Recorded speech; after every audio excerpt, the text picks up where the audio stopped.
अस्सलाम वालेकुम। Peshawar high court ने मखसूस नशिस्तों के हवाले से इलेक्शन कमीशन के फ़ैसले की मोर और लेस कहना चाहिए कि तौसीक कर दी और पाकिस्तान तहरीक इंसाफ या सुन्नी इत्तेहाद कौंसल की दरख्वास्तें खारिज कर दी। जो आर्गूमेंट था उनका, उसके ज़्यादा फोकस मुझे लगा इस बात के ऊपर है कि क्योंकि सुन्नी इत्तेहाद कौंसल ने इंतखाबात में हिस्सा नहीं लिया तो क्या वो सियासी जमात है। ये एक इंटरेस्टिंग था मेरे लिए, क्योंकि सियासी जमात तो बहरहाल है। हम ये कह सकते हैं कि उनके पास पार्लियामेंट्री पार्टी मौजूद नहीं है या उनके सिंबल के ऊपर किसी ने इंतखाब नहीं जीता, लेकिन क्या उनके सियासी जमात होने के ऊपर सवाल उठाया जा सकता है। ये एक इंटरेस्टिंग पॉइंट है जिसको आज के प्रोग्राम में जिस पे बात करेंगे। दूसरा नुक्ता, 20 मार्च को एक अमरीकी ऐवान नुमाइंदगान के अंदर डोनाल्ड लू, जिनकी वजह शोहरत यह है कि साइफ़र के हवाले से असद मजीद साहब ने जो मरासला भेजा पाकिस्तान में, उसके अंदर उन्होंने तज़किरा किया कि डोनाल्ड लू ने उनसे एक गैर पार्लिमानी या कहना चाहिए गैर सफारती अंदाज़ के अंदर ये कहा कि इमरान खान की हुकूमत अगर हटा दी गई तो फिर तो हो सकता है कि पाकिस्तान को माफ़ी मिल जाए, अगर नो कॉन्फिडेंस कामयाब नहीं होती तो फिर माफ़ी मिलना मुश्किल है। 20 मार्च को उनकी एक टेस्टमनी होगी जिसमें पाक अमेरिका ताल्लुकात के ऊपर बातचीत होनी है। कभी इम्कान यह है कि साइफ़र का मामला भी और पाक यूएस रिलेशन भी उसमें ज़ेर बहस आएंगे। वहाँ सवाल जवाब उठेंगे तो यकीनन उनको ये बताना पड़ेगा कि असद मजीद से उनकी क्या बात हुई। ये पहला हिस्सा मोर और लेस वही होगा जो असद मजीद ने, जो पाकिस्तान के बाद में सेक्रेटरी खारजा भी रहे, उन्होंने लिख के तहरीरी तौर पर पाकिस्तान को भिजवाया कि इसके ऊपर हमें डिमार्च करना चाहिए।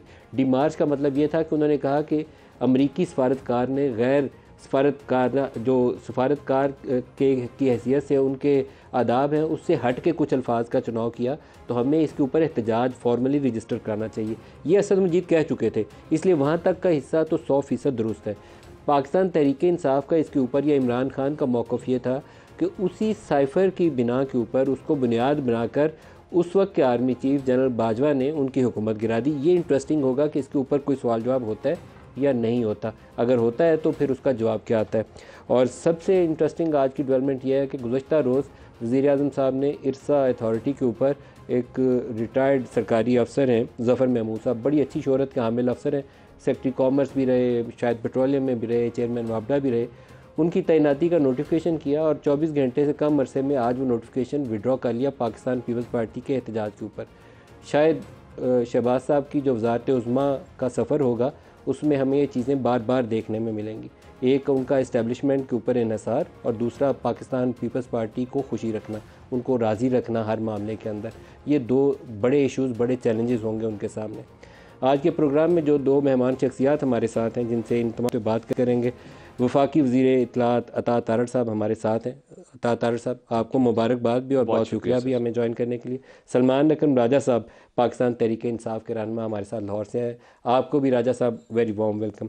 अता तारड़ साहब, पेशावर हाई कोर्ट का फ़ैसला, आप तो यकीनन उससे खुश होंगे, लेकिन ये मामला सुप्रीम कोर्ट में जाना है क्योंकि ये एक असूल वज़ा करना पड़ेगा कि ये सीटें मिलनी चाहिए उनको जिनके पास 92 मेंबर्स हैं, या उनकी लिस्ट को बुनियाद बनाकर आपको दे देनी चाहिए। आप कैसे देखते हैं इसको?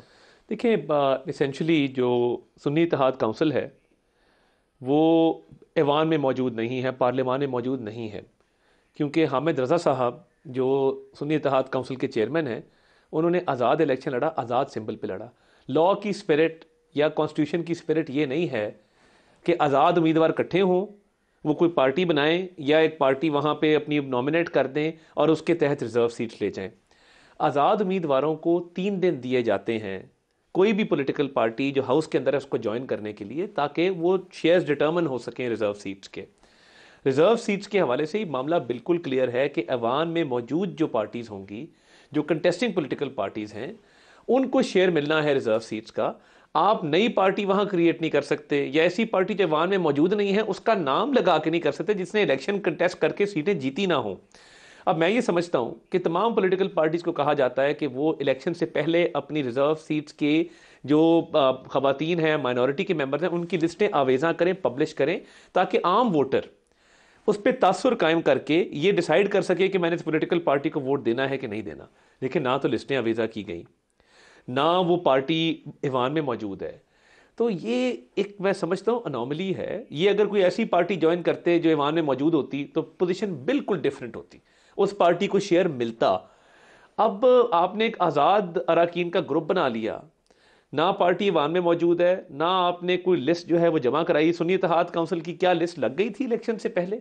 कि ये हमारी ख़वातीन है और ये हमारे माइनॉरिटी के मेंबर्स हैं, नहीं लगी थी।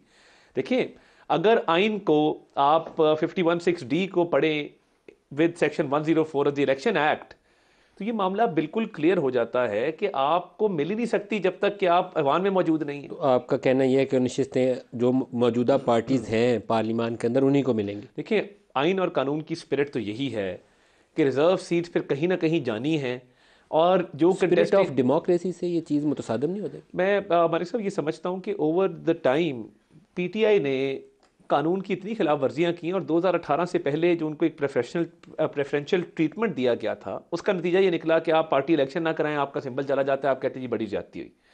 वो भी देखे ना, अब आपने इलेक्शन क्यों नहीं कराए, ठीक तरीके से क्यों नहीं कराए, कानून को फॉलो क्यों नहीं किया। माजी में इनकी बहुत बड़ी बड़ी गलतियों को इग्नोर किया गया, जिससे इनको आदत पड़ गई कि चलो हम अगर कानून की खिलाफ वर्जी कर भी लेंगे तो हमें कोई ना कोई रायत, कोई ना कोई फैसिलिटेशन मिल जाएगी। तो इस तरह होता नहीं है। Ignorance of law is no excuse. राजा साहब, आप क्या कहेंगे, सुप्रीम कोर्ट जाएंगे या क्या पोजीशन इख्तियार करेंगे? दो बड़े मामले हैं, बल्ले का निशान लेना और दूसरा रिजर्व सीट्स का मामला। दोनों तनाज़ात कहीं सेटल होने ज़रूरी हैं। नहीं, इस वक्त तो बड़ा मामला रिजर्व सीट्स का ही है। देखें, आइन बड़ा वाजे है। आइन आर्टिकल 51 का जिक्र हुआ, इसी तरह सूबाई असम्बलियों के लिए आइन है, आर्टिकल 106 है।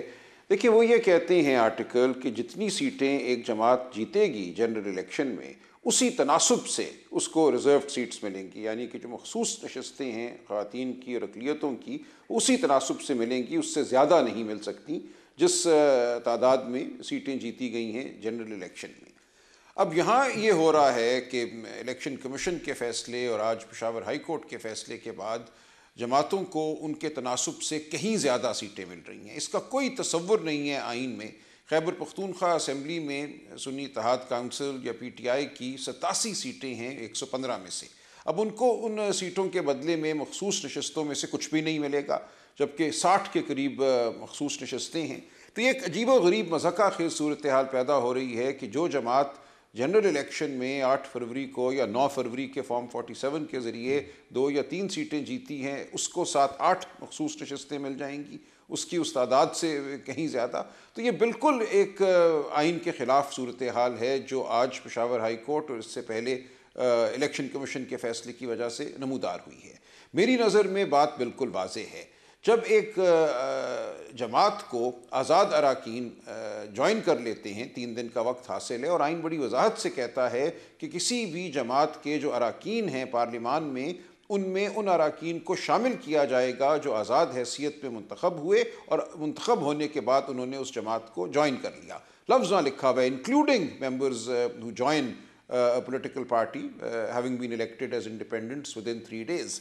तो जब वो आज़ाद अराकीन ने सुन्नी इत्तेहाद काउंसिल को ज्वाइन कर लिया, उसमें शामिल हो गए, तो उनकी जो तादाद पार्लियामान में है या खैबर पख्तूनख्वा असम्बली में है या पंजाब असम्बली में है, उसी के तनासब से अब उनको मखसूस नशस्तों में हिस्सा मिला है। क्या आप सुप्रीम कोर्ट जाएंगे? इस रस्ते में ज़ाहिर है जाएंगे। देखिए, 2 बातें हैं ना यहाँ। एक तो ये कि दीगर जमातों को उनके तनासब से ज़्यादा सीटें मिल गई और सुन्नी इत्तेहाद काउंसिल या PTI को उसके तनासब से सीट नहीं मिली, और उसके लिए तावील ये दी गई कि चूँकि लिस्टें जमा नहीं हुई थी और आइन नहीं, कानून जो है इलेक्शन एक्ट 2017 उसका सेक्शन 104 ये कहता है कि लिस्टें जो हैं वो पहले जमा करानी थी। हमारी नज़र में जो लिस्टों की कदगन है, इसकी वजह से एक आइनी जो एक मंशा है उसको मरूब किया जा रहा है, आइन के मुताबिक काम नहीं हो पा रहा। लिहाजा मेरी नज़र में इलेक्शन एक्ट 2017 का सेक्शन 104 वज़ात ख़ुद कलअदम है, बरखिलाफ़ आइन है, उसको अदालत को कलअदम करार देना पड़ेगा, क्योंकि जब तक ये सेक्शन मौजूद रहता है असम्बलियों की तकमील नहीं हो सकती, या आपको दीगर जमातों को उनके तनासब से ज़्यादा सीटें देना पड़ेंगी, जो कि वज़ात ख़ुद बरखिलाफ़ आइन है। दुरुस्त है। अच्छा तारिक साहब, कल एक जो डेवलपमेंट हुई है उसके बाद मुझे लगता है कि आप में और पाकिस्तान तहरीक इंसाफ या सुन्नी इत्तेहाद काउंसिल में एक वर्किंग रिलेशनशिप की जानिब पहला कदम था। चीफ मिनिस्टर KP आए, प्राइम मिनिस्टर से मिले हैं, आपस में जो इशूज़ है सूबे के और मरकज़ का डिस्कस किया। गुड एक्चुअली फॉर्मल अरेंजमेंट जिसमें सूबा मरकज़ से आके इंगेज कर रहा है, इसे मैं कहूँगा पोलिटिकल इंगेजमेंट। आपको आगे नहीं बढ़ना चाहिए? मलिक साहब, ना सिर्फ ये देखिए, तहरीक इंसाफ ने डिप्टी स्पीकर के इलेक्शन में हिस्सा लिया, वज़ारत उज़्मा के इलेक्शन में हिस्सा लिया, सदर के इलेक्शन में हिस्सा लिया। ये तमाम बड़ी मुस्बत डेवलपमेंट्स हैं कि वो जमहूरी प्रोसेस का हिस्सा बन रहे हैं, इस सिस्टम को आगे चलाने में जो है वो मददगार साबित हो रहे हैं। और कल वज़ीर आला खैबर पख्तूनख्वा का आना, वज़ीर आज़म से मिलना और दोनों तरफ से जो एक पुरतपाक किस्म की गुफ्तगू भी हुई, मिलाप भी हुआ और बड़ी खुश असलूबी के साथ मामला डिस्कस हुए, बड़े अच्छे माहौल में हुए और मैं समझता हूँ बड़ा प्लेजेंट ओवरऑल एटमॉस्फेयर था जिसमें वो सारी बातें। और बाहर निकल के भी आपने देखा कि अली अमीन गंडापुर साहब ने और एहसन इकबाल साहब ने जो गुफ्तगू की, ये इस मुल्क की जमहूरियत के लिए, इस मुल्क के वफाक के लिए बहुत अच्छा है। गंडापुर साहब शहबाज साहब को क्या कह के बुलाया, मिस्टर प्राइम मिनिस्टर, या क्योंकि वो पहले कहते थे वज़ीर आज़म नहीं है? नहीं, उन्होंने बिल्कुल उनको वज़ीर आज़म कह के ही बुलाया। और उन्होंने भी, शहबाज साहब ने भी उनकी बड़ी इज़्ज़त की और एक बड़ी इज़्ज़त तकरीम के साथ ये मीटिंग कंडक्ट हुई और इतना अच्छा माहौल था कि सीइंग इज़ बिलीविंग, मतलब आपको मैं बता नहीं सकता। एक्चुअली हम तो खुश हुए हैं ये डेवलपमेंट देख के कि मुल्क में तनाव थोड़ा सा कम हो। ये 4 जो इकाइयाँ हैं वफाक के साथ, उनकी कोऑर्डिनेशन, ये देखिए हम सियासतदान हैं, हमारे आपस में सियासी इख्तलाफात चलते रहेंगे, मगर खैबर पख्तूनख्वा की अवाम का, इस्लामाबाद की अवाम का, बाकी सूबों की अवाम का इसमें कोई कसूर नहीं है ना। हमारे इख्तलाफात की वजह से उनका नुकसान नहीं होना चाहिए और सूबे की वफाक के साथ कोऑर्डिनेशन, वफाक की सूबे के साथ कोऑर्डिनेशन, मैं समझता हूँ ये बहुत ही अच्छा हुआ है। लेकिन सियासी इख्तलाफ ज़ाती दुश्मनी तो नहीं है ना, इसलिए पोलिटिकल इंगेजमेंट आगे चलनी चाहिए ताकि रास्ते खुले। मतलब साहब हमने तो कभी कसर नहीं छोड़ी। 2013 में मियाँ नवाज शरीफ बनी गाला गए इमरान खान साहब को मिलने और उनकी तरफ दोस्ती का हाथ बढ़ाया कि हमने अब मिलजुल के आगे चलना है, इस मुल्क को बचाना है। बदतरीन हमारे साथ सलूक हो रहा था जब हम अपोजिशन में थे 2018 वाली गवर्नमेंट में। शहबाज शरीफ साहब ने मजाक से हंस के कहा कि खान साहब आपने हमें दीवार के साथ लगाया नहीं है, आपने हमें दीवारों में चुनवा दिया। खान साहब भी बड़ा हंसे, वो इमेज आपको याद होगा। तो कहने का मकसद ये है, हमने तब भी हाथ आगे बढ़ाया और हमने कहा मिसाक मईशत करें। भी बढ़ाइए, हमने अभी भी बढ़ा रहे, बिल्कुल बढ़ा रहे हैं। कुछ लोगों को उनके रिहा कर दीजिए, कुछ के ऊपर FIRs के इश्यूज हैं, उसको हाथ हौला कर लीजिए। मलिक साहब, जहाँ पे तो हीनस क्राइम्स के इश्यूज हैं, पोस्ट 9th में जो लोग जलाओ घेराव में इन्वॉल्व थे, शोधा की यादगारों को मस्मार करने में 150 होंगे ना उनके मुकदमा चलाए। बिल्कुल ठीक बात है और मैं ये समझता हूँ, देखिए वज़ीर आज़म साहब ने जो मिसाक मफामत की बात की है बिल्कुल बढ़ाना चाहिए। और उसके बाद एक चलिए बढ़ेंगे आगे, मैं इसको बड़ी खबर चलाऊंगा, आप बताइए आगे बढ़ेंगे। मैं आपको एक मफामत का रास्ता अपनाएंगे। मैं आपको बिल्कुल अपनाना चाहिए और अपनाना चाहिए या मैं अर्ज़ करता हूँ, वज़ीर आज़म साहब ने एक कदम लिया पिछले दिनों। उन्होंने ख़वातीन और बच्चे जिनकी जो हिनस क्राइम्स में इन्वॉल्व नहीं थे और जिनकी सज़ाएँ 2 साल से कम थी, 2 साल या 2 साल से कम थी, उनके लिए आप माफ़ी का ऐलान किया। वो प्रेसिडेंट ने समरी भी उसकी साइन कर दी और वो भिजवा दिया गया आगे सूबों को भी। तो ये देखें ना, ये PTI के कुछ लोगों के ऊपर 100-100, 50-50 FIR है। अगर आप, मैं सलमान राजा का टाइम थोड़ा कम कर रहा हूँ, लेकिन अगर आप उन FIRों के ऊपर हाथ हौला कर दें, इनको गुंजाइश दें, तो ये बहुत बड़ी मुफाहमत होगी। देखिए जहाँ पे एंटी स्टेट एक्टिविटी इन्वॉल्व है वहाँ तो सारी एंटी स्टेट नहीं है। मैं यही कह रहा हूँ ना, जहाँ पे let suppose anti state activity नहीं है, वहाँ पे बातचीत भी होनी चाहिए और वहाँ पे मफाहमत भी होनी चाहिए। इनकी बड़ी खबर चलाएं, बिल्कुल चलाएं, टेक दिस इनिशिएटिव। नहीं बिल्कुल, आपकी खिदमत होगी। जहाँ पे मैं समझता हूँ एंटी स्टेट एक्टिविटी नहीं है, मैं बड़ा क्लियर हूँ, वहाँ पे मफाहमत भी होनी चाहिए और वहाँ पे लोगों के साथ मिलजुल के हम इस मामले को मामला फहमी के साथ आगे चला। राजा साहब, आप देखते हैं कि कोई गुंजाइश मौजूद है जहाँ आप, बड़ी पार्टी हैं इस वक्त, कौमी असम्बली में आपकी तादाद PMLN से ज़्यादा थी जो डायरेक्ट जीत के आए लोग, और इस वक्त ये हुक्मरान जमात है, दोनों हाथ मिलाएं और मुल्क को इस खलफशार से निजात दिलवाएं? देखिए, उसका एक बड़ा ज़रिया है जो खलफशार जिसका आप जिक्र कर रहे हैं कि जो इलेक्शन में मामलात हुए हैं उस हवाले से एक शफाफ निज़ाम कायम किया जाए जिसके तहत हम हक सच तक पहुंच सकें। देखिए, हम लोग बहुत घायल हैं, हमने उस रात को सहा है 8 और 9 फरवरी के दरमियान जो बर्बरियत हुई, जिस तरह हमें उठा उठा के रिटर्निंग अफसरान के दफातर से बाहर फेंका गया, मैं खुद मौजूद हूँ। तो ये हम नहीं भूल सकते, ये हम नहीं भूलने देंगे। हम इस पे इसरार करेंगे कि उस दिन जो धोखा हुआ, जो पाकिस्तान की जमहूरियत पर हमला हुआ, उसको आपको ठीक करना है। ये मैं आपको यकीन दिलाता हूँ, इससे पीछे हम नहीं हटेंगे। अगर उस हवाले से कोई शफाफ निज़ाम है, इस वक्त 2 जज साहिबान को मुतय्यन किया गया है पूरे सूबा पंजाब के लिए, जहाँ 140 कौमी नशस्तें हैं, 300 सूबाई नशस्तें हैं। 2 जज साहिबान को कहा गया है कि 3 बजे से 5 बजे तक वो इलेक्शन के मामलात को देखेंगे। तो ये ना करने वाली बात है। हमें नज़र ये आ रहा है कि इस वक्त निज़ाम में ख्वाहिश नहीं है। इलेक्शन कमीशन ने अपने इख्तियारात का इस्तेमाल नहीं किया। 3 हफ्ते हम इलेक्शन कमीशन के पास दरबदर फिरते रहे और उसके बाद उन्होंने पहले से लिखे हुए फैसले सुना दिए। ये तारीख़ में स्याह हरूफ में ये तमाम वाक़यात दर्ज होंगे, मैं आपको यकीन दिलाता हूँ। आज अगर कोई समझता है कि बड़ी चालाकी से उसने मामलात को निपटा लिया, ऐसा नहीं होगा। ये मुल्क बिल्कुल सुकून से नहीं बैठेगा, ये कौम सुकून से नहीं बैठेगी, या माशी तरक्की नहीं होगी, या अवाम और रियासत का रिश्ता उस्तवार नहीं होगा जब तक हम इस नाइंसाफ़ी को नहीं देखेंगे और इंसाफ मुहैया नहीं करेंगे। अगर हम ये कर देते हैं, एक निज़ाम वज़ा कर देते हैं जहाँ नज़र आए कि इंसाफ की ख्वाहिश है, हक़ तक पहुँचने की ख्वाहिश है, तो फिर मैं समझता हूँ कि हम आगे बढ़ सकते हैं, हम निज़ाम को आगे चला सकते हैं और बिलाखिर हम न सिर्फ सच्चाई तक पहुँचेंगे, हम जमहूरियत तक पहुँच जाएंगे और इस मुल्क में इस्तेहकाम भी होगा, इस मुल्क की मईशत भी आगे बढ़ेगी। लेकिन इससे हट कर आप एक झूठ और फरेब पर इमारत खड़ी करें और समझें कि अब मईशत दौड़ेगी, ऐसा नहीं होगा। चलेंगे ब्रेक से वापसी पे तारड़ साहब से इस पर मज़ीद बात करते हैं, हमारे साथ रहिएगा।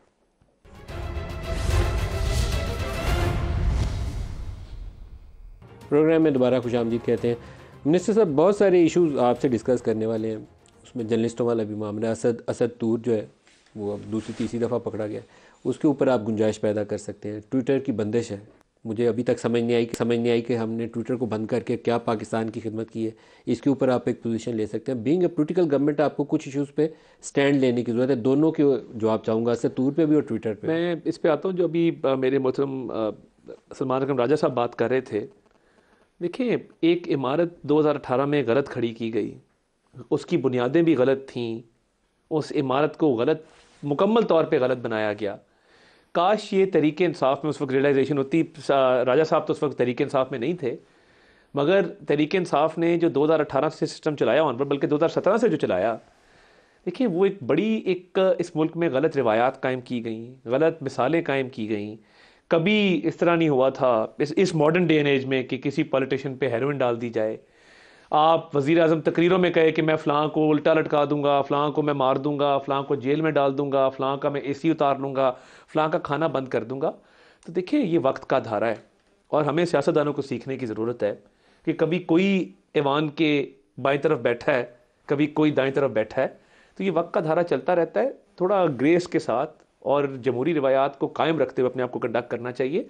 देखिए ना, हमने 90 की दहाई में हमने और पीपल्स पार्टी ने बड़ा कुछ सीखा। हमने एक चार्टर ऑफ डेमोक्रेसी किया, हम आए, हमने पीसफुल ट्रांजिशंस की 2008 में भी, 13 में भी। 18 में जो एक जुल्म ज्यादती हुई, जो आप लोगों के साथ किया गया या जो नवाज शरीफ के साथ किया गया, शाहिद खाकान, मिफ्ता इस्माइल, ख्वाजा साद, वो भी गलत था। जो आजकल पीटीआई के लोगों के साथ हो रहा है वो भी गलत है। देखें कि जो इन्होंने, आप दोनों को लीडर्स बनना पड़ेगा, लीडरशिप दिखानी पड़ेगी। मैं बिल्कुल एग्री करता हूँ, लीडरशिप क्वालिटीज़ दिखानी पड़ेंगी, मगर जो इन्होंने उस सहूलतकारी की आड़ में जो जराइम किए, या जो इन्होंने रेड लाइंस क्रॉस की, या जो इन्होंने मुल्की दफा के ऊपर ही हमला कर दिया, देखिए उसको तो जस्टिफाई नहीं किया जा सकता। अब मैं देखें एज अ डेमोक्रेट, और मैं एक पॉलिटिकल एक्टिविस्ट भी रहा हूँ और एजुटेशनल पॉलिटिक्स भी की है, मैं ये समझता हूँ कि फ्रीडम ऑफ एक्सप्रेशन जो है वो बाकी तमाम राइट्स के ऊपर एक हावी राइट है। आपका जितने राइट्स कॉन्स्टिट्यूशन ने गारंटी किए हैं, जितने हकूक़ हैं, वो राइट टू लाइफ है, लिबर्टी है, जो भी है, राइट टू असेंबली है, अगर आपका फ्रीडम ऑफ स्पीच ले लिया जाए तो वो बाकी हकूक़ के लिए आप आवाज़ ही ना उठा सकें, तो बाकी हकूक़ जो हैं उनका फिर फ़ायदा कोई नहीं। ये बिल्कुल मैं इस चीज़ को मानता हूँ, मगर एक कुछ हकूक़ रियासत के भी हैं। देखिए आजकल क्या ट्रेंड है, मुल्क से बाहर बैठ के कोई वीलॉग सुबह उठता है, बनाता है, और उसकी कोशिश होती है आज स्टॉक मार्केट क्रैश कर जाए, आज पाकिस्तान में फॉरेन डायरेक्ट इन्वेस्टमेंट ना जाए, पाकिस्तान की एक्सपोर्ट्स बंद हो जाएं, कोई IMF को लेटर लिख रहा है, कोई GSP प्लस स्टेटस को ख़त्म करने की कोशिश कर रहा है। देखिए ट्विटर बंद करके उसका फ़ायदा होता है। देखिए मैं ये समझता हूँ कि एक थिन लाइन है कि जहाँ पे फ्रीडम ऑफ एक्सप्रेशन ख़त्म होता है वहाँ पे रियासत के हकूक़ का आगाज़ होता है। रियासत नहीं सर, ये मैं अभी भी समझने से कहा सर, VPN लगा के हमारे प्राइम मिनिस्टर भी ट्वीट कर रहे हैं और मिनिस्टर्स भी कर रहे हैं। करता हूँ, देखिए एक बात तो बिल्कुल क्लियर है, जहाँ पाकिस्तान का मफाद है, जहाँ पाकिस्तान की सिक्योरिटी का मफाद है, वो प्राइम इंपॉर्टेंस का है, वो सबकत लेता है चीज़ों के ऊपर। मगर हमें बिल्कुल आपकी बात बजाय हमें फ्रीडम ऑफ एक्सप्रेशन को प्रोटेक्ट करना है, उसको प्रमोट करना है। मैं सारे सोशल मीडिया प्लेटफॉर्म्स यूज़ करता हूँ, एक्स से लेके, इंस्टाग्राम से लेके, फेसबुक से लेके, टिकटॉक तक, हर चीज़ हम यूज़ करते हैं। ये जो राइट है ना, हमें एक कम से कम पॉलिटिकल पार्टीज़ को ये चार्टर करना होगा आपस में, इस पे स्टेट की रेगुलेशन ना हो, ना स्टेटस को बंद करें कि हम पॉलिटिकल पार्टीज़ सर्टेन लाइंस हैं जो क्रॉस नहीं करेंगे, झूठा प्रोपेगेंडा नहीं करेंगे। थ्रू मीडिया सेल्स जो एक्सप्लॉइट किया जाता है ना, अब देखिए ना, कोई कितना भी अपने आप को साफ़ी कहता रहे, आजकल मलिक साहब वो लाइंस क्लियरली ड्रॉन है। प्रो और लेकिन एंटी उसकी जो असर तूर के साथ किया है वो भी दुरुस्त देखिए, मैं समझता हूँ उस केस को देखने की ज़रूरत है कि वो दुरुस्त नहीं है। वो किस हद तक दुरुस्त है, नहीं है, देखने की ज़रूरत है। मगर मेरी जो गुजारिश है ना, हमें सोशल मीडिया प्लेटफॉर्म्स के लिए रेगुलेशन नहीं, स्टेट की रेगुलेशन नहीं, आपस में हम एक कोड ऑफ कॉन्डक्ट तय कर लें कि ये बहुत ही अच्छा डूज होगा, हैं बहुत और ही अच्छा ये होगा। डोंट्स हैं। मैं राजा साहब आपसे भी इसके ऊपर जवाब चाहूँगा। ये बुनियादी तौर पर पिछले 10 सालों में मीडिया के ऊपर जितना भी ऑनस्लॉट आता है ना, हमें गालियाँ बहुत पड़ती हैं, वो सियासी जमातों के जो सोशल मीडिया सेल्स बने हुए हैं ना, उनके ज़रिए पड़ती हैं। आप कभी किसी को गाली नहीं निकालेंगे, तारड़ किसी को गाली नहीं निकालेगा, लेकिन इनके वो जो मीडिया सेल्स हैं वो कुछ भी कर गुजरेंगे। तो अगर आप आपस में इंगेज कर लेना एक दूसरे के साथ, तो बहुत सारी चीज़ की सफाई हो सकती है। नहीं, ये ठीक है, बिल्कुल ये सियासत में गालम गलोच नहीं होनी चाहिए। लेकिन देखिए, मसला ये है कि बड़ी सियासी जमातें हैं, उनके साथ लोगों की वाबस्तगी है। ज़रूरी नहीं है वो उनके मेंबर हों या उनके मीडिया सेल के रुकन हों, लोग अपने आप भी बहुत बात करते हैं। अब उसको किसी पार्टी से मंसूब करना मेरी नज़र में दुरुस्त नहीं है। अब अगर एक शख्स कहीं बैठ के कोई बात कर रहा है जो आप समझते हैं कि गैर मुनासिब है, अब उसको जवाज़ बनाकर आप पूरे ट्विटर को या एक्स को बंद कर दें, तो ये किसी तरह बात जायज़ नहीं है, दुरुस्त नहीं है। आपके राजा पास साहब, लेकिन मैं अपना सवाल दोहराऊंगा यहाँ पे। हमारी बहुत सारी जो फीमेल जर्नलिस्ट हैं, उनको जब निशाना बनाना होता है, बहुत सारी उसमें से शादीशुदा लड़कियाँ अपने ससुराल रहती हैं, बाल बच्चों वाली हैं, उनके मतलब वो कुछ लिखा जाता है कि उनके ना वो बच्चे पढ़ सकते हैं ना उनके घर वाले पढ़ सकते हैं। अगर आप पोलिटिकल पार्टीज़ आपस में ये लाहेमल तय कर लें कि हम अपना बयानिया तो देंगे लेकिन इखलाकियात से गिरी हुई कोई चीज़ नहीं करेंगे, तो बहुत ज़्यादा सफाई हो सकती है, बहुत सफाई हो सकती है। बिल्कुल ऐसा ये बिल्कुल होना चाहिए। और ख़ास तौर पर ख़वातीन के हवाले से मैं समझता हूँ बहुत एक वाज़े जो है ज़ाब्ता अखलाक होना चाहिए, हदबंदी होनी चाहिए। जो कुछ मिसाल के तौर पे KP असम्बली में हुआ एक खातून रुकन के साथ, मैं उस पर सख्त नाला हूँ, मैंने अपनी खफगी का इजहार भी किया है हर मुनासिब फ़ोरम पर। लिहाजा मेरी नज़र में हमारे माशरे में जिसको हम मिसोजिनी कहते हैं या पेट्रियार्की कहते हैं, एक पिदर शाही का एक नज़रिया कि ख़ातून को एक आसान हदफ समझ के मातूब किया जाता है, हमें उसके ख़िलाफ़ मैं समझता हूँ सियासी तफरीक से बालातर होकर आवाज़ उठानी चाहिए। ये वो मामलात हैं। Very well done. मैं कहूँगा कि ये इस प्रोग्राम की मेरे कंट्रीब्यूशन होगी, अगर आप दोनों यहाँ से एक तरीक़ाकार तय करके उठें कि वो तरीक़ाकार क्या होगा। मैं आपको भी शाबाश देता हूँ और राजा साहब को भी शाबाश देता हूँ, लेकिन ये एक तरीक़ाकार भी तजवीज़ करिए कैसे इंगेज करेंगे आपस में। अगर सिर्फ एक चार्टर कर लेना, देखिए अगर कोई आप दावत दें राजा साहब को, बिल्कुल मैं राजा साहब को इन्वाइट करता हूँ, अपनी पार्टी की तरफ से इन्वाइट करता हूँ कि हम डूज एंड डोंट्स तय कर लें। और देखिए कई दफ़ा ये होता है कि पार्टी ऑफिशियली किसी को पार्टी लाइन नहीं दे रही होती, वॉलंटियर होता है, हल्की सी आंख मार के कहते हैं कि यार जुड़ जा, लग जा इस काम पे। हमें ये काम भी रोकना है, लोगों को डिस्करेज करना है कि यार ये रेड लाइंस क्रॉस ना करें। ख़वातीन के साथ जो तूफ़ान बदतमीज़ी बरपा होता है सोशल मीडिया के ऊपर, कोई पूछने वाला नहीं है, लोगों की बात तलाकों तक पहुंच जाती है, लोगों की इज़्ज़त नफ्स मजरू होती है, लोगों की डिग्निटी कॉम्प्रोमाइज़ होती है। तो ये अगर हम तहिया कर लें तो आई अश्योर यू कि हमारे जो वॉलंटियर्स भी हैं ना, वो भी इस चीज़ से पीछे उनको तो आपको रूल्स या गाइडलाइंस आप नहीं देंगे ना, आप SOPs वज़ा करेंगे कि सोशल मीडिया चलती है SOPs। अगर चाहे पार्टी लेवल पे फ्लोर ऑफ द हाउस को कमेटी बनाना चाहते हैं, इसके लिए हम तैयार हैं कि हम बैठ के इनके SOPs तय कर लें और फिर वो रेड लाइन कोई क्रॉस ना करे, और जो क्रॉस करे हम मिल के उसको कॉल आउट करें कि इसने ज्यादती की है, इसके खिलाफ कार्रवाई होनी। अच्छा, बेस्ट फोरम ये होगा कि आप एक पार्लियामेंट्री कमेटी बनाएं और यहीं से दावत दें राजा साहब। मैं ये मलिक साहब आपका सजेशन नोटेड है जी, और मैं ये आज पार्लिमानी लीडर इनके नॉमिनेट हुए हैं ज़ैन कुरैशी साहब, और वो बड़े रीजनेबल आदमी हैं, उनसे हम बात करेंगे, मैं स्पीकर से भी बात करूंगा, and I will get back to you on this कि हम इसको रोकने के लिए अपना किरदार अदा करें। मैं आपको ऑन एयर शाबाश दूंगा जिस दिन आप ये काम करेंगे। राजा साहब आपको भी इस पर वेल डन है कि पार्टी लाइन से ऊपर निकल के आपने बात की है। डोनाल्ड डू वाली एक मीटिंग आने वाली है जी, उसके ऊपर आपसे तबसरा चाहता हूँ 20 मार्च। क्या उस दिन हमारे सामने कुछ ऐसा आने वाला है जिससे पता चलेगा कि अमेरिका की साजिश थी और यहाँ से जो इमरान कहते थे मीर जाफ़र ने बैठ के हुकूमत गिरा दी, या वो सिंपली बताएंगे कि टिपिकल वो कॉबॉय स्टाइल जो अमेरिकन का है। मुझे याद पड़ता है वो हिलरी क्लिंटन पाकिस्तान आई थी तो यहाँ आने से पहले काबुल उन्होंने कहा था कि अगर पाकिस्तान ने ये ना किया तो पाकिस्तान विल फेस कंसिक्वेंसेज। यहाँ इस्लामाबाद आई, मैंने पूछा वो क्या कंसिक्वेंसेज होंगे, तो उनके पास उसके बाद कोई जवाब नहीं था। तो ये उसी टाइप की एक डोनाल्ड डू की बढ़त थी या उससे हट के कोई चीज़ थी राजा साहब? देखिए, जो डोनाल्ड लू ने कहा ये बात तो अब वाज़े है, साइफ़र के जो मंदरजात हैं वो भी शाया हो चुके हैं मुख्तलिफ़ प्लेटफॉर्म्स पे।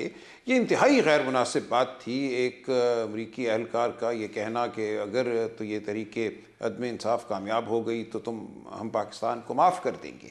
इससे कम अज़ कम ये तो एक बात सामने आती है कि उनकी खुशनुदी से ये तरीके अदम इंसाफ जो थी ये चलाई जा रही थी। अब ये कहना कि ये उनकी तरफ से साजिश थी या नहीं थी वो अपनी जगह बात है, लेकिन ये कि अमेरिका की खुशनुदी थी, अमेरिका को इल्म था कि यहाँ पे कुछ हो रहा है, होने जा रहा है, और वो एक तवक्को कर रहे थे उस हवाले से, और उनकी शय हासिल थी यहाँ जो भी मनसूबा साज थे उनको, ये सब कुछ तो बिल्कुल वाज़े है। अब इससे आगे हम मफरूज़े कायम कर सकते हैं कि पहल वहाँ से हुई या पहल यहाँ से हुई, यहाँ से इजाज़त मांगी गई या यहाँ से इशारा किया गया कि भाई हम ये करने वाले हैं, आप ठीक है ना इस अमल से। उन्होंने कहा हाँ ठीक है कर दो, हम तुम्हें माफ़ करेंगे।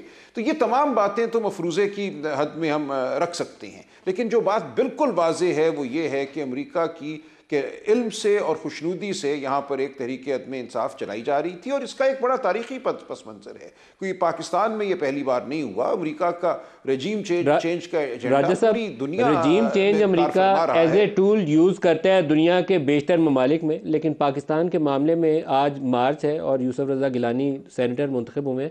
मार्च 2021 में यूसुफ रज़ा गिलानी सेनेटर मुंतखब हो गए थे आपकी हुकूमत में, और आपकी हुकूमत के 22 लोग आपको छोड़ चुके थे।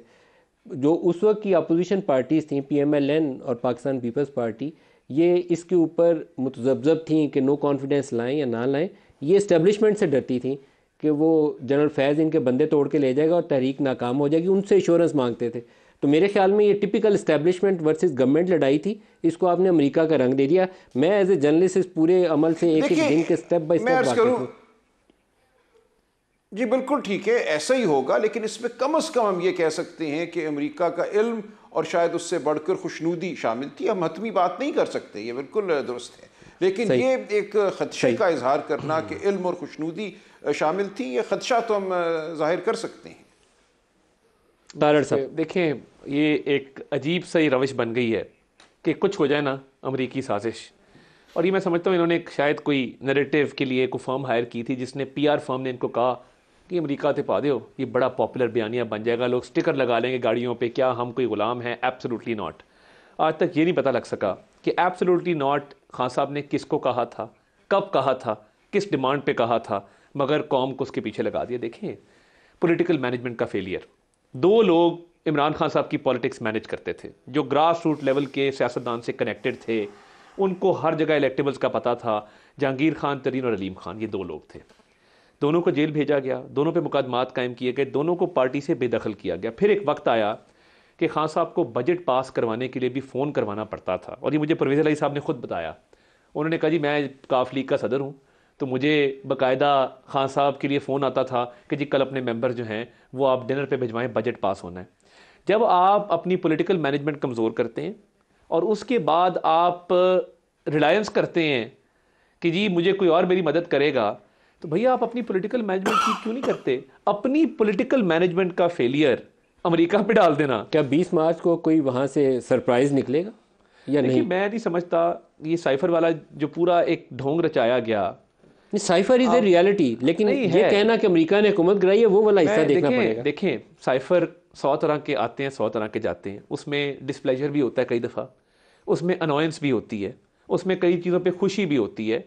ये नहीं हो सकता कि एक सॉवरन स्टेट आपके सफ़ीर को बुला के कहे कि यू आर गॉन, कल तुम्हारी हुकूमत गिरने लगी है। अपने प्राइम मिनिस्टर को कह दो कि हम गिराने लगे हैं। पुराने बादशाहों के वक्त में नहीं होता था कि वो किसी सफ़ीर को बुला के कहें कि अपने बादशाह को दस दे हम गिराने लगे आपकी हुकूमत। देखिए, ये स्टेट क्राफ्ट है, ये बड़ा संजीदगी से लेने वाला मामला है। इसको सियासत के लिए साइबर को इस्तेमाल किया गया, मिस इंटरप्रेट किया गया, गलत इंटरप्रेट किया गया। ये काम नहीं करना चाहिए था, और इसमें से निकलना कुछ भी नहीं है, इसमें कोई सरप्राइज़ नहीं है। रूटीन की चीज़ें होती हैं जो आती जाती हैं, उसको सियासी मकासद के लिए इस्तेमाल करना, पाकिस्तान के बैन अल-अक़वामी ताल्लुकात को मुतासर करना, मैं समझता हूँ ज़्यादती है। एक लास्ट क्वेश्चन, बिल्कुल एंड पे आ गए हैं। IMF की टॉक्स चल रही हैं, आपकी क्या तवक्कुआत हैं आउटकम? एक तो हमारे जो नए फाइनेंस मिनिस्टर हैं उनको बड़ी पसीराई मिली है, ब्लूमबर्ग में पब्लिकेशन आई हो, जनरली आप देख सकते हैं कि इन्वेस्टर कॉन्फिडेंस के लिए उन्होंने अच्छे इकदाम लिए हैं, परसेप्शन पॉजिटिव है। मैं समझता हूँ कि IMF के प्रोग्राम के हवाले से भी और ओवरऑल रेवेन्यूज़ बढ़ाने के हवाले से, फिजिकल डेफिसिट कम करने के हवाले से, एक्सपेंडिचर्स कट करने के हवाले से, ट्रेड डेफिसिट कम करने के हवाले से PM साहब भी रोज़ मीटिंग्स कर रहे हैं और एक जनरली पॉजिटिविटी है। मैं समझता हूँ कि इंशाल्लाह ताला ये बहुत जल्द हालात कंट्रोल में आएंगे और फाइनेंस मिनिस्टर की इससे बेहतर चॉइस नहीं हो सकती थी। कल आपने देखा होगा उनकी मीडिया अपीयरेंस भी, वो कॉन्फिडेंट भी है, उनको कमांड भी है, चीज़ों का पता भी है और उनकी डायरेक्शन भी बिल्कुल क्लियर है। राजा साहब, एक जो सबसे बड़ा इशू रह जाएगा ना इकोनॉमिक स्टेबिलिटी में, वो है पोलिटिकल स्टेबिलिटी, और उसके लिए बहुत ज़रूरी है कि पोलिटिकल इंगेजमेंट हो। उसकी कोई राह निकालने का इम्कान मौजूद है या नहीं है? देखिए, मैंने तो अर्ज़ किया ना, इम्कान बिल्कुल मौजूद है। ज़रूरत यह है कि आप फ़रेब से आगे बढ़कर सच्चाई की जानिब बढ़ें। अगर तो आप एक निज़ाम वज़ा करते हैं जिसमें हमें नज़र आता है कि हम सच की तरफ बढ़ सकते हैं, इस मुल्क में जो जमहूरी मैंडेट है उसका इजहार हो सकता है, तो फिर उस राह पे हम चल पड़ेंगे और इस्तेहकाम भी आ जाएगा और जो जमहूरियत है उसका बोलबाला होगा। लेकिन अगर आप ये चाहें कि आप जमहूरियत को सल्ब किए रखें, आप आवाज़ को सल्ब किए रखें, आप काल कोठरियों में लोगों को डाले रखें और फिर ये तवक्को करें कि मुल्क में सब अच्छा होगा, तो ऐसा नहीं होगा। थोड़ा सा तारीख़ का मुतालिया कर लीजिए। ये डेफिसिट कम करने से, प्राइवेटाइजेशन करने से मुल्क तरक्की नहीं करते। मुल्कों की तरक्की के लिए आपको बहुत एक मुस्तहकम रिश्ता चाहिए अवाम और रियासत के दरमियान। बिल्कुल सही है। सलमान अकरम राजा साहब, अता तारड़ साहब, आप दोनों के लिए इतना ही इजाज़त दीजिए। अल्लाह हाफ़िज़।